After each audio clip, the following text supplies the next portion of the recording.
Hello everybody, welcome to Spark with Inspiration. I just had something so funny happen. I had so much going on that I thought I pressed start, but I pressed it so lightly that it didn't actually even start. I'm glad this is just the quick daily pops and not one of those 35-minute ones where I look down and I'm like, aha, because I have done that before. But I'm using the beautiful Rumi cards again because they were so remarkable and the messages are gorgeous. They're resplendent with grace. You know, that's just getting us in our divine flow on that avenue of knowing all the possibilities that are there and not infusing our day with doubt or fear or trying to overproduce. I was watching one of my favorite readers today and they were talking about how they notice, and others do as well, half-hearted attempts. And I love that so much because it's out there, you know, in the world. People that are tired of their jobs just say they work at Subway and they're just not into it. And they're just, you know, when you open your package and the sandwich is all over and it's like got half the amount of meat and twice the amount of tomatoes, where they're just kind of like just going through the motions. So ask yourself right now too, we're resplendent in grace when we are 100% infused in what we're doing and we're doing it well. Why bother? If we're going to attempt something, why not give it our overall focus and our everything, right? From something as simple as making a sandwich and a meal to being present with our pets or a conversation. Time is time anyway, so you're already there. So why aren't you getting immersed in it, right? That's what that kind of spirit of grace is like.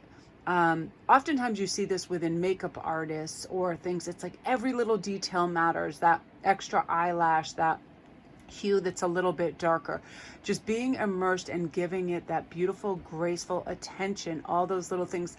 Lighting is like that for certain people, you know. In movies, it's like we're losing the light, you've got to get the light, whatever it is, that little snippet that makes something absolutely perfect and beautiful in your eyes.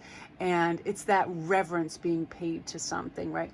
I love when you see like a parent brushing a child's hair and they're making it just right, and then they put like a beautiful bow at the end of the braid or something like that. That's when we're resplendent with grace. We have those tiny details and we're paying attention, and we're not haphazard or rushing through things to get on to the next thing. You know, it's like for what? Why is that even on our agenda to like hurry and scurry? Now I'm loving this entering the gardening of delights, because this is all about, this is available to us at all times, whether it's listening to our favorite readers, our favorite authors, TED Talks, something that we just go into and all of a sudden we're just infused with the words, the colors, the hues, the feelings. Our five senses feel alive.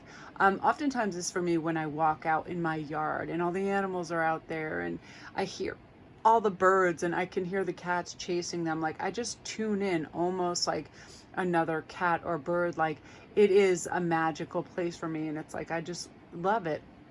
And the wind kind of just like brushes away all the cobwebs and wakes me up.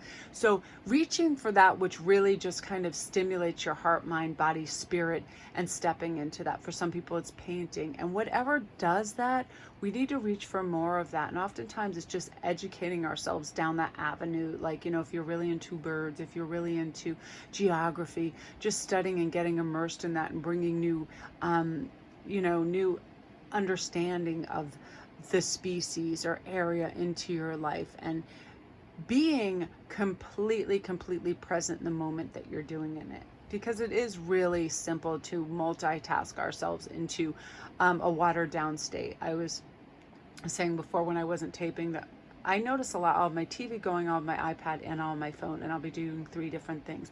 And I thought I can't possibly be giving any one of these things 100% when I have 3 things having my attention.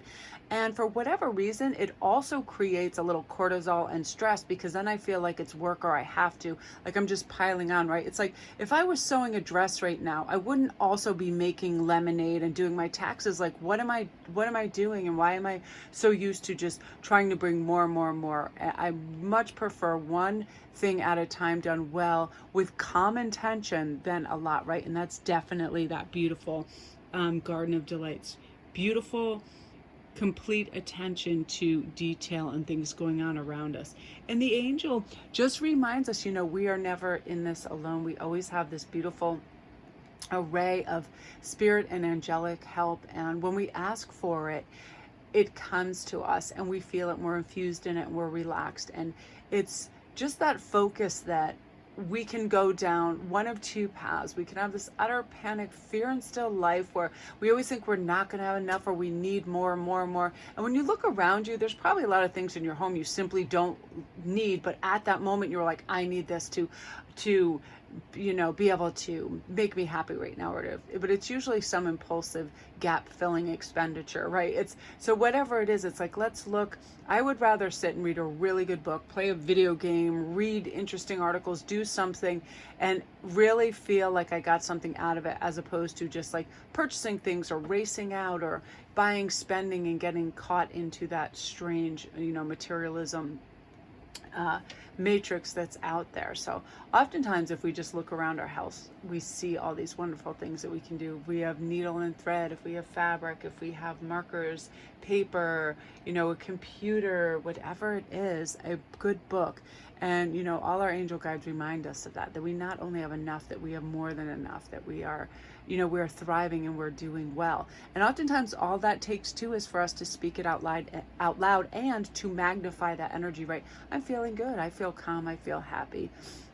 Today, I just followed my absolute natural rhythm, and I had burnt myself out yesterday. I had a lot of reads. I had a lot of things going on, and I was like going from just computer to phone to uploading and everything, and like my eyes were fatigued from the screens, and I just thought, I'm just gonna rest today. Whenever I need to rest, I'm just gonna crash out. And I just took it down 10 gears, because it's easy to rev up and just think we have to produce and do more. And sometimes all we need is rest, and then do one or two things really beautifully well, quietly and committed, as opposed to a wild banshee trying to run around going crazy. And if you guys want to see something really cool, I just posted on my IG. Ian sent me over some footage of the coyote that comes in our yard to eat the cat food, and it was so beautiful. Like, I never really paid so close attention to it, but it's amazing because he looks like right up at the camera and has this paws. And right now, when I went to my back door, Moonbeams was there, Metastaphyles was there. We call him Fat Homeless Mochi because he's somebody else's cat, and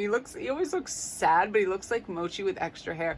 And Citrine were all out there, and they were just hanging out in the yard, and it is cold. And then I put some food out, and they were all just like eating and hanging out. It's funny because Citrine's a little scared of Moonbeams, but she'll give him a little hiss, but it's like they hang out so close together that I really believe that cats love companionship like people do, and it's really sweet. And I saw this thing, and I thought it was so remarkable in Tibet and other places where he can just knock something over. Is probably his piano. I gotta go because something's going on.